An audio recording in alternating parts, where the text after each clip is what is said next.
I'm Laïla von Alvensleben, and I'm a collaboration coach at MURAL. MURAL is a software. It's an online virtual whiteboard that helps people visualize ideas and solve problems. My opinion about remote work is that it should be done a lot more. I think people don't trust that it actually works for everyone, but more and more companies are opening their minds to it. And I think it's just a great way to find the right work and life balance. So I got interested in remote work back in 2014. I wanted to try the digital nomad lifestyle at first.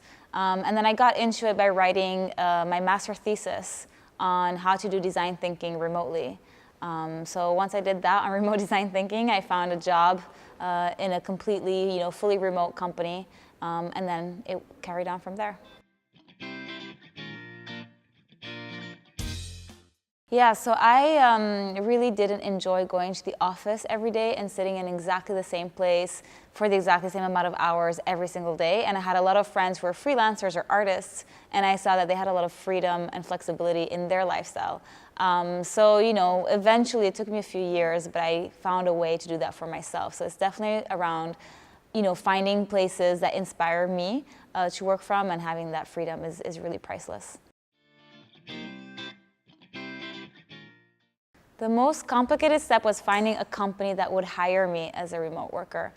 So initially I was approaching companies that weren't remote at all and telling them about my project, about the thesis that I wanted to write about remote work, and telling them, hey, I'm going to go away for about a couple of months, maybe in Southeast Asia or somewhere else in a different time zone, but continue working with you guys. And they weren't really open to the idea. They didn't trust that I would be able to work properly and that they would onboard me in the right way.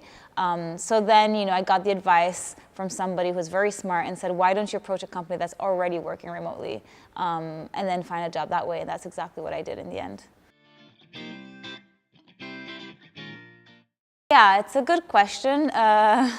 I'm trying to think about how I prepared. I didn't really prepare, but I think there's a lot more information out there today than when I started 4 years ago.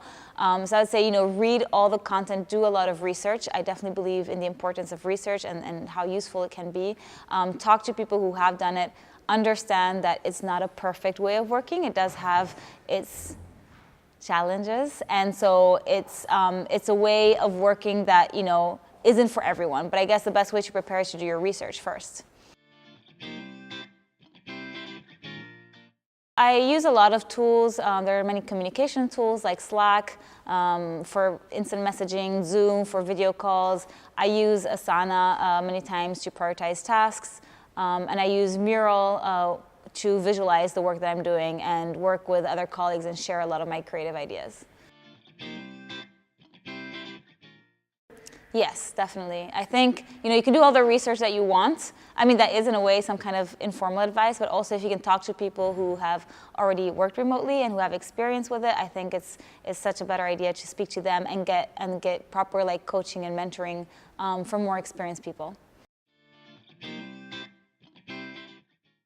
Yeah, I think if you're starting out to work remotely, or if you want to start the digital nomad lifestyle, maybe start working remotely first from home or from wherever your town, where you're currently living, and try that out first for a couple of months before launching yourself into the digital nomad lifestyle, because it just requires a lot more organization and logistics to do both at the same time. So I did both at the same time right away.